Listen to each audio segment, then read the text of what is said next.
Привет! Вы на канале In Your Eyes, и сегодня мы поговорим о Karma The Dark World. Что это за игра, кто ей занимается и о впечатлениях от демо. Karma The Dark World — это психологический хоррор от первого лица. Игра разрабатывается на Unreal Engine 5 шанхайской студии Pollard Studio, основанной в 2018 году. Сейчас там работает 20 человек. Игру анонсировали в 2021 году, но, судя по всему, несколько раз переносили. В описаниях старых трейлеров до сих пор можно найти фразы вроде «Игра будет доступна в 2022 или в 2023 году». Сейчас точной даты релиза нет, но известно, что игра будет доступна на ПК, PS5 и Xbox Series.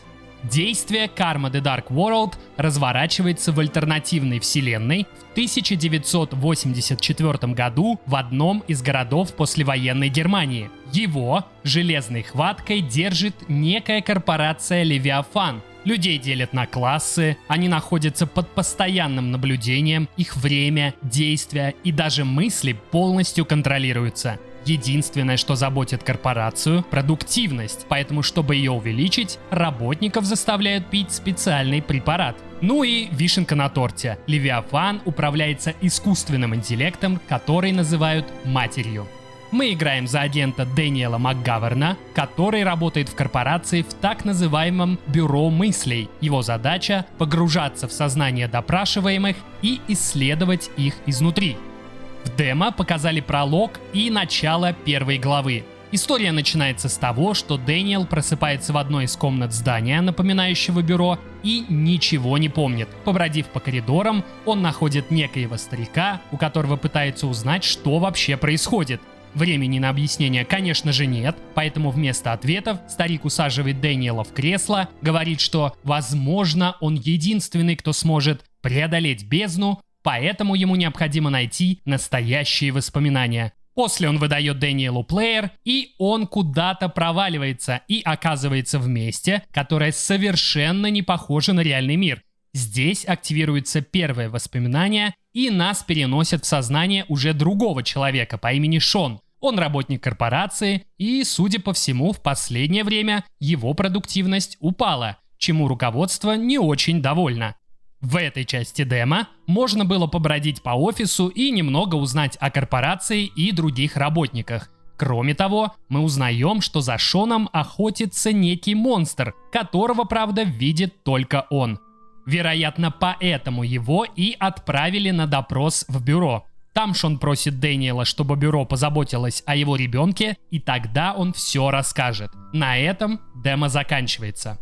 На прохождение демо ушло примерно 45 минут, и этого времени, конечно же, недостаточно, чтобы вынести игре окончательный вердикт. Но чтобы понять примерное направление, в котором она движется, этого вполне хватает. Например, история с ее отсылками к Оруэллу должна прийтись по душе любителям антиутопий. К тому же, очевидно, монстр, которого видел Шон, будет не один, поэтому исследовать эту часть истории тоже будет интересно. Пока демо оставила кучу вопросов о том, что вообще происходит, но на эти вопросы действительно хочется найти ответы. Мир игры выглядит неплохо, атмосфера тотальной слежки и какой-то даже безысходности чувствуется. В офисе, например, повсюду были развешаны камеры, пропагандистские плакаты, можно было почитать сообщения людей о происходящем. Было интересно. К тому же, все еще и выглядит очень хорошо. Кстати говоря, я играл не на самом топовом ПК с 1660 Super, но даже ее хватило, чтобы поиграть на ультра настройках с минимальными лагами, чему я был приятно удивлен.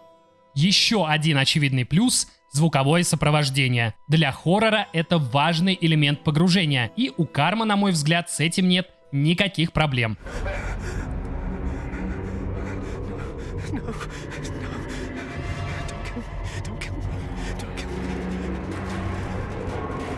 Персонажи звучат живо, хочется верить тому, что они говорят, а звуки окружающего мира позволяют еще больше погрузиться в происходящее. А еще у игры потрясающий саундтрек, в свой личный плейлист я его точно добавляю.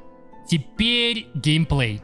В целом, многого от хоррора от первого лица я не ждал. Для меня такие игры все-таки больше про историю и эмоции. Но в демо, даже для меня с такой заниженной планкой, его было маловато. Все сводилось к тому, что нужно было просто ходить, собирать и читать записки, пару раз нужно было что-то перенести из точки А в точку Б, и все. Но вообще разработчики обещают головоломки, возможно, для них нужно будет использовать предметы из инвентаря, который в демо практически не понадобился, поэтому хочется верить, что в полной версии разнообразие в геймплее будет побольше. Да, кстати, в демо нужно было пару раз убегать от монстра, и на мой взгляд, этим погоням не хватало какого-то веса, не было ощущения опасности, не было этого чувства первобытного страха от того, что вот-вот меня настигнет монстр и тогда пиши пропало. Слишком уж медленно и как-то невесомо двигался персонаж, хотя в голосе чувствовался испуг. Надеюсь, что к релизу над этим тоже поработают. Еще одна небольшая деталь. В игре, судя по описанию, будет русский язык, но в демо были доступны только английский и китайский. Пожалуй, на этом все. В свой виш-лист я игру добавляю. Если вам понравилось это небольшое превью, вы тоже можете это сделать. Ссылку на страницу игры в Steam оставляю в описании. Вы также можете посмотреть полное прохождение демо в другом нашем видео. А если хотите опробовать игру сами, ждите фестиваль Steam Играм Быть, который начнется уже на следующей неделе, в понедельник 14 октября в 20:00 по московскому времени. Если вам понравилось видео, то ставьте лайк и подписывайтесь на наш канал здесь и в Телеграме, чтобы быть в курсе последних новостей из мира игр, сериалов и кино. Все ссылки будут в описании. С вами был канал In Your Eyes. До встречи.